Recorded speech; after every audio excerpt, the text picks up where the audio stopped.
Excited that you're here. Some of you we already know or have at least emailed with, but some of you we might not have met yet, and we're just very excited. Before we jump into the presentation and to Q&A, I wanted to introduce myself, and then I'll ask Dr. Hightower if she'll introduce herself. I'm Dr. Quinto. I am the Nationally Competitive Scholarships Advisor based on the Gainesville campus. But as you'll hear from Dr. Hightower, we all work closely together. We collaborate a lot and advise students on all campuses, especially in this virtual environment. But we are very, very excited to talk to you about nationally competitive scholarships for STEM students today. And Dr. Hightower. All right, I'm Dr. Hightower. I'm the Assistant Director of Nationally Competitive Scholarships. It means that I do more or less what Dr. Quinto does, but I tend to be in Dahlonega. That's my home campus. But like she said, we'll work with anyone, anywhere, at any time.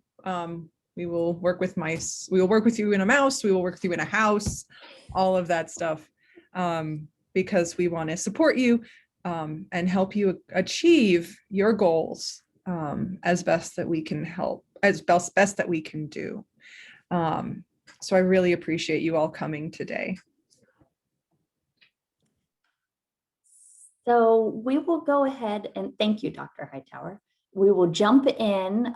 We just have a brief presentation for you today, and then we will have plenty of time for questions and answers as well. We really wanted to give you the overview of nationally competitive scholarships for STEM students. So I am going to share my screen so that we can get started. Let's see. And we will present. 1 second. There we go. Okay. Can everyone see that okay? Perfect. So let's jump in. I wanted to let you all know that in the Nationally Competitive Scholarships Office, we are here to support you and help you every step of the way. So we not only recruit candidates for these scholarships, but we really want to help you identify the opportunities that are the best fit for you. And when you're actually preparing the application, we are supporting you as you draft application essays. We provide revision suggestions. And some of these scholarships even have an interview component, and we are there to support you as you prepare for those as well. So we're your team when it comes to preparing a nationally competitive scholarships application. And as you can see here, we also work with undergraduate research. And I wanted to mention this because not only does undergraduate research help you to be a more competitive scholarship applicant, it's also a fabulous opportunity specifically for STEM students for you all to get some hands-on experience in the field that interests you. So we're also here to support you as you seek and connect with undergraduate research opportunities. So I wanted to make sure that I highlighted CRCA as well. That's the Center for Undergraduate Research and Creative Activities. And Dr. Hightower and I also work with CRCA. So Dr. Lynn, who directs our office, is on maternity leave at the moment. But as we mentioned previously, we're a team and we're 100% here for you as you explore these opportunities. And just to make sure that we're all on the same page regarding undergraduate research, you can see the definition here. This is, I'll let you take just a few seconds to read over that definition.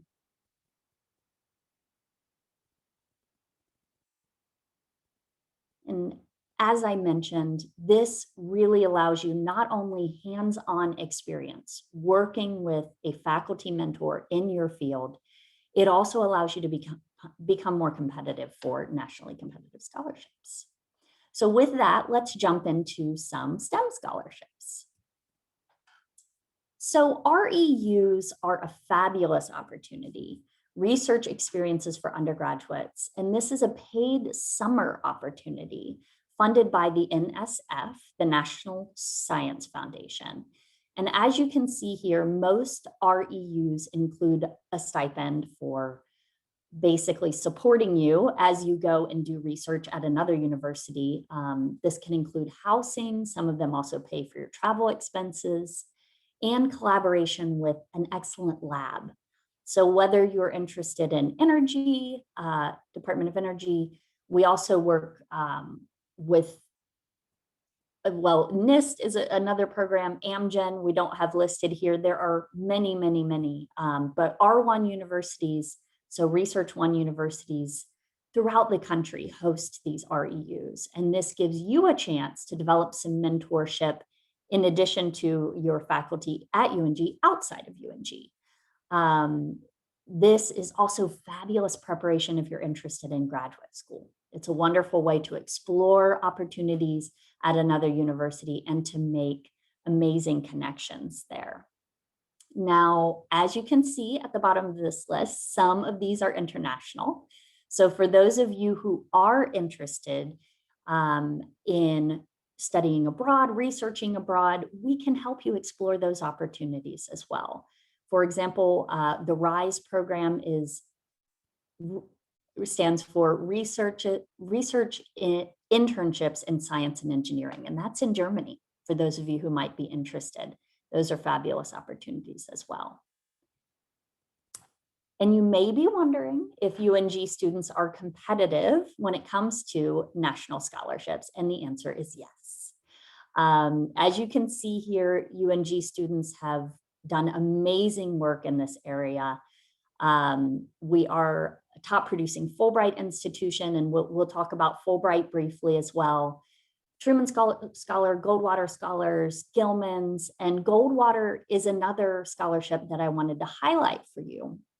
So it can provide up to $5,000 toward your undergraduate tuition, your expenses here at UNG, and that is if you are an outstanding STEM student. If you're interested in research, if you want to go in this direction, graduate school, become a researcher after you finish your undergraduate, we want to talk with you about that, because Goldwater is another amazing program that we really strongly recommend if you're interested in STEM.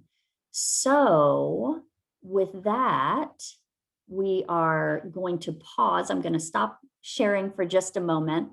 And before we look at STEM scholarships for a little bit later in your undergraduate career, I just want to make sure we don't have any quick questions, clarification. We'll do more Q&A at the end, but anything you all are wondering about so far? Okay, just wanted to make sure. So to sort of follow up on what I mentioned about Fulbright, for those of you who are heading toward your junior year, that's a wonderful time to start thinking about what you're going to do after you graduate. So there are a couple of amazing options if you are a STEM student and you're thinking about what to do after you graduate. One of them is the National Science Foundation Graduate Research Fellowship, and that's for going to grad school in the US. I'm going to share my screen again just to give you the quick overview of the GRFP. And then we will jump into Fulbright after that as well. I'm not sure why it's not showing up, so bear with me 1 second. Let's see here. There it is. Okay. Now, can you all see that okay? Okay. So the GRFP, as you can see, basically supports you in graduate school. If you're a STEM student, this is also funded by the NSF, the National Science Foundation, and it has a huge monetary value. So 3 years of financial support, as you can see here, an annual stipend of $34,000, cost of education allowance, $12,000 the institution itself receives, and it basically pays for your graduate program for the most part. And this is a huge way to find support if you're interested in a master's, but definitely a PhD as well. So NSF GRFP, I want to make sure is on everyone's radar if you're interested in grad school as a STEM student. Now I'm going to stop share and follow up with the international opportunity that I mentioned. The Fulbright will really support you if you're interested in either graduate study or research abroad after you graduate. So Fulbright is a fully funded year abroad after you graduate or during grad school. And you would spend that year either doing research or doing a one-year master's. Your master's could have a research component. And as a STEM student, you might even have a very, very strong interest in learning languages and cultural exchange and education. And in that case, the English teaching assistantship might even interest you. Maybe you want to go into STEM education. So that's the third kind of Fulbright. You could become an English teaching assistant abroad. So we really want to encourage you to think about not only opportunities during your undergraduate, like REUs and Goldwater. We also want you to think about as you're getting closer to graduation, so as early as your junior year, thinking about the Nsf Grfp, the Graduate Research Fellowship here in the US, and the Fulbright is another amazing opportunity to think about abroad. So that, as I mentioned, it's a very quick overview, but we really wanted to let you know there are many programs for STEM students, and we are here to help. So with